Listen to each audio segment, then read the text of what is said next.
Салам достор, биздин каналга жазылыңыздар. Башкалар көрсөтпөгөндү биз көрсөтөбүз. Саламатсыздарбы, жалпы кыргыз элим, баарыңыздарга кутман күн. Кечеги блогер бала боюнча сотрудниктер видео таратып атышат да. Азыр баарын териштирип атабыз, издеп атабыз, провокация кылып атышат, чет жактагылар отуруп алып өздөрүнчө провокация кылып атышат депчи. Ал жерде эч кандай провокация жок, ал жердечи. Кептин бардыгы жана мөөнөтү өтүп кеткен товарда болуп атат. Ошо товарды мондой өтүп кеткен товар бар деп жанагы бала, блогер бала чыгарса, ошону барып туруп силер кордогонуңарда болуп атат, силер коргобой турупчу. Анан кийин провокациянын башы жанагы балада болуп атат. Кыргыз элим дебей, Кыргызстан элим деп сүйлө дегенде болуп атат. Ошого элдин кыжыры келип атат ошол жердечи. Эмнеге биз Кыргызстанда туруп кыргыз элим деп айта албайбыз депчи. Мисалы мен башка жакта жүрсөм, мен барып туруп ошо мисалы Казакстанда боло турган болсом, казак элим дебей, Казакстан эли деп сүйлөп көрөйүн мен эмне болот экенин. Ал жерде ошол балдардын улуту өзбек болгон үчүн өзбек деп айтылып атат. Ал эч кандай неме жок. Мисалы мен башка жакта жүрсөм, мени кыргыз деп айтышат. Мен Россияда жүрө турган болсом, мени орус дебейт, кыргыз дейт. Мен ага чычалабайм мисалы. Кыргызмын, ооба, кыргыз экениме сыймыктанам мен. А бул балдар деле ушундай эле болуп атат. Бул жерде эч кандай провокация жок. Провокациянын башы ошол жерден башталып атат, ошол сөздөн башталып атат. Элдер ошого кыжыры келип атат жанагыга. Эмнеге мен Кыргызстанда туруп кыргыз элим деп айта албайм деп ошого кыжыры келип атат. Ошол жерден башталып атат. Провокациянын башы силердин өзүңөрдөн башталып атат. Жана сотрудник аялдан башталып атат. Ошол аял барып алып туруп, бул жерден албай эле кой да сен, башка жерден барып ала бер, башка элдер ала берсин дегенде болуп атат. Силер провокация кылгандарды издей турган болсоңор, ошо өзүңөрдүн ата арабаңардан издегиле. А чет жактагылардан издебей. Чет жактагылардан издеп кыйналбагыла, силердин айланаңарда эле турат ал провокация кылгандар. Дагы эмнени айтайын дедим мен силерге. Силерде ошо көп бардыгы эле ошо видеолордун бардыгын көрүп чыктым да менчи. Карап отурсаң жөн эле күлкүң келет да жанагыларгачы. Тапкан шултоолоруначы. Көнүп бүткөн экенсиңер бир жолу. Ошо көздү жокко күнөөнү оодара коюп, башка жакта жүргөндөрдү ушулар кылып атат, анан мындай кылып атат деп элдин башын айландыргангачы. Ошо айланаңардан издегиле өзүңөрдүн. Башка жактардан издеп. Анан кийин мен блогер балдарга эч кандай менин тиешем жок. Мен блогер дагы эмесмин. Мен жөн гана ошону Кыргызстандын жараны гана катары, Кыргызстандын жараны катары ошо кыргыз болгонум үчүн мен ошол видеолордун бардыгын көрүп отурам. Ошол жерде адилетсиздик болуп атат ал жерде. Эненин чыркырап ыйлаганын, баламды ушундай күнөөсүзгө камап койду деген үчүн мен ошол видео кайрылуу жасаганмын. Анан кийин ал жерде эч кандай провокация же башка жок ал. Ал жерде кыргызбы, өзбекпи, оруспу, сатуучуларда, ал сатуучуларды да ошол жерде текшериш керек. Ошо мыйзам башка киргизиш керек ал жерге. Алардын башка эч ким текшере албайт ал жерде барып. Өз каалоосу менен барып, арыз жазмай сайын алыстан келгендер, алар карабайт, алар ошо узак жол кирек оротуп, узак жактан келишет алар. Кайра ошо 50 сомдук буюм ала турган болсо, кайра көтөрүп келбейт алар ал жерге. 10 күндө, 15 күндө бир келет. Ошондо болуп атат кептин баары. Силер ошону текшербей туруп, кайра жөн эле аркасына жылдырып койтур. Бул жөн эле сатпайт экен, муну ушул коюп коюптур дегенде болуп атат сөздүн баардыгы. Балким мен барып ошол аркасындагын алаттырмын. Силер кайдан билесиңер? А башка бирөө келип туруп ошонун аркасындагын алаттыр. Кайдан билесиңер силер? Провокация кыла турганды издей турган болсоңор силер, ошо айланаңардан издегиле. А чет жактагылардан эмес. Аман эле болгулачы. Баарыңарга жагымдуу. Салам достор, биздин каналга жазылыңыздар. Башкалар көрсөтпөгөндү биз көрсөтөбүз. Ассаламу алейкум, кыргыз элим, баарыңыздарга кутман күн. Жанагы кечээ мен Өзгөн шаарында болуп өткөн, мөөнөтү өтүп кеткен товар боюнча мен дагы өз пикиримди айтып коеюн деп айтып коюуну туура көрдүм да. Буга чейин, ушул убакка чейин мен ата энем айыл жеринде жашайт, Өзгөн шаарынан алысыраак, алыс жерде. Жол кире, жол акысы 100 сом бир тарапка келиши, кайра кече 100 сом, 200 сом да. Ошолор келишет дагы. Өзгөндө мен дайым эле угам, мөөнөтү өтүп кеткен товарларды алып кетишет. Карашпайт алар, чоң адамдар, жашы өтүп калган, улгайган адамдар ал немени карап отурбайт, даже аны караса деле көзү жетпейт ал немеге жазууларга, кичинекей жазууларга. Алып барат дагы, алып баргандан кийин үйгө алып баргандан жакшылап карап турам, мөөнөт өтүп кеткенин көрүп калышат. Көрүп калышса эгер ыргытышат, а эгер көрбөсө ошону жеп атышат аларчы. мага канча жолу айтышты, мондо мөөнөт өтүп кетиптир балам, мондо алып сатып алыппыз, ушинтип алып сатыптыр бизге, эми кайра таштандык ыргытып атабыз депчи. Ошондой нерселер өзгөндө толтура. Мен өзүм өзгөндөн болом, аны жакшы билем мен бардыгын. А мен өзүм азыркы учурда башка жакта болгонум үчүн мен силерге так далилдеп ошону видео менен алып барып көрсөтүп бере албай атам да. Азыркы убакта мен башка жактамын. Айылда ата энем ошо кичинекей бала чакалары менен гана болгон үчүн алар ошо сатып алат дайым элечи.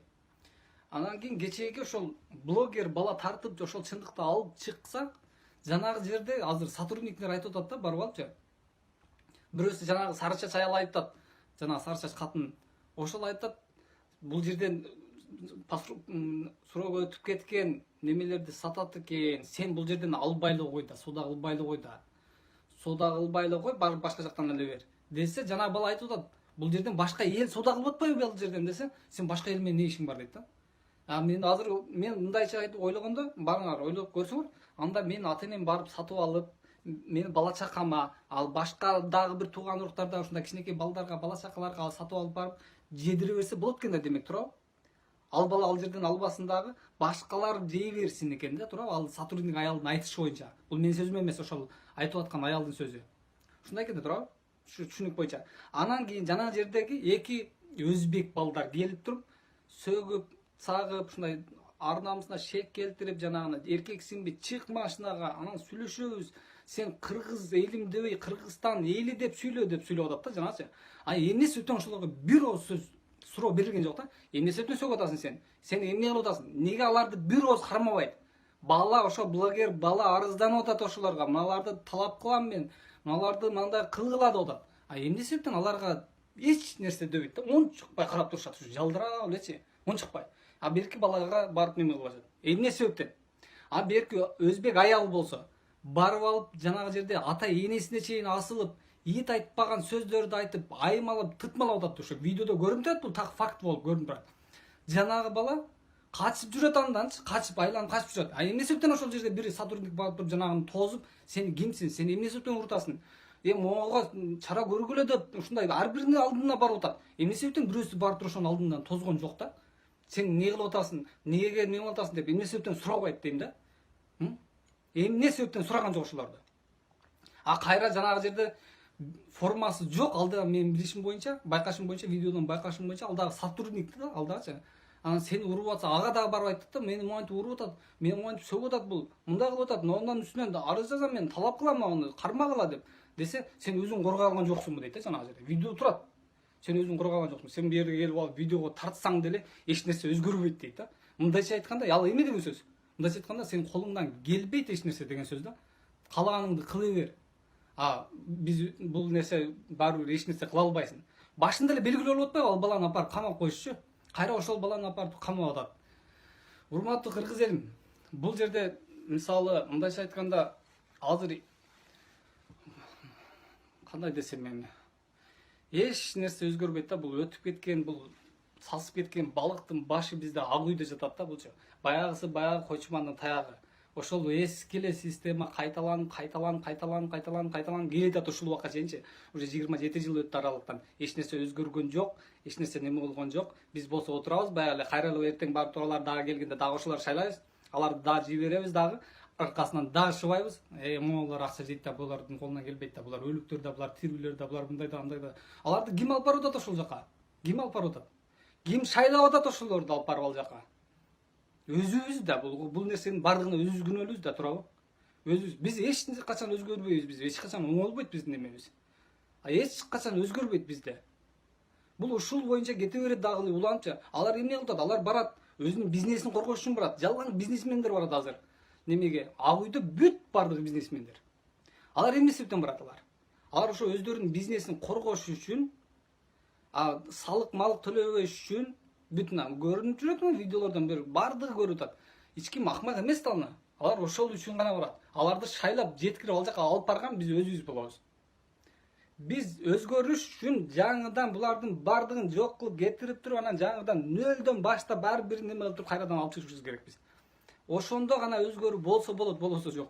Биз кыргыз элим ушул бойдон кетебиз бизчи. Урматтуу кыргыз элим, мен сиздерге эмне дейт элем?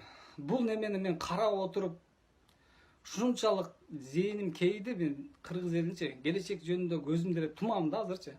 Бизде бардыгы баары бир экен да азыр бизгечи. Ким не болуп атат, ким ууланып атабы, ким өрттөнүп атабы, ким неме кылып атат, эч кимдин иши жок да. Акчадан берип койсоң болду. Канча баасы, канча турат ошолордун баасы? Мына кечеги карап турган сотрудниктердин баасы канча экен? Ошол өзбек туугандар канча акча бериптир ушуларга? Ким билет, айткылачы, мондой эле ачык эле айткылачы. Бааңар канча силердин? Канча турасыз ушу бааңар? Ошол чындыкта айтып алып чыгып алып бүт элге көрсөтүп, мондой болуп атат бул жакта деген баланы алып барып туруп, кайра алып барып туруп камап коюп атабыз да. Беркилерден бирөө сөз сүйлөбөйбүз. Алар эмне болуп атат? Алар тергөө иши жүрүп атат эмеш да. Могу кече жерде могу дагы бир видео чыгыптыр. Азыр ошол видеодо айтып атат.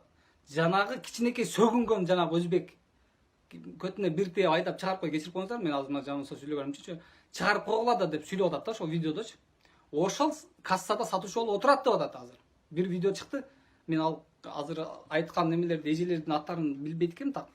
Ошолор айтып атат, ал жерде кассада отурат, ошол болот деп атат.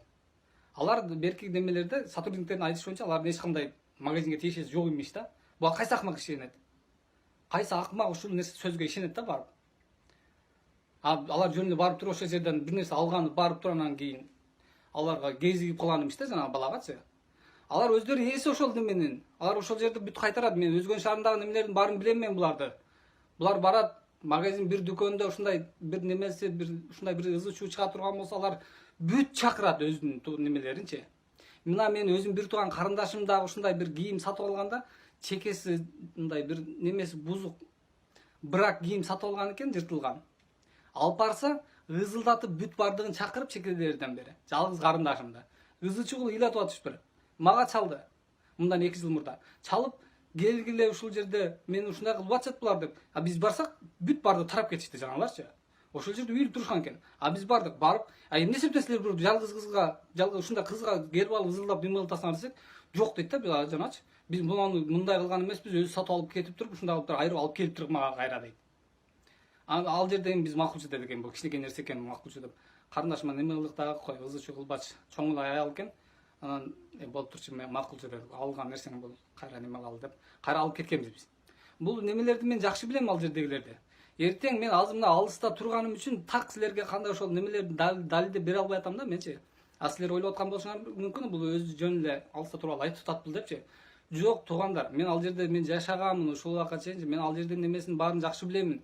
Эртең мен дагы Кыргызстанга бара турган болсом, мен ошо Өзгөн шаарындагы бүт немелерди мен силерге далилдеп беремин.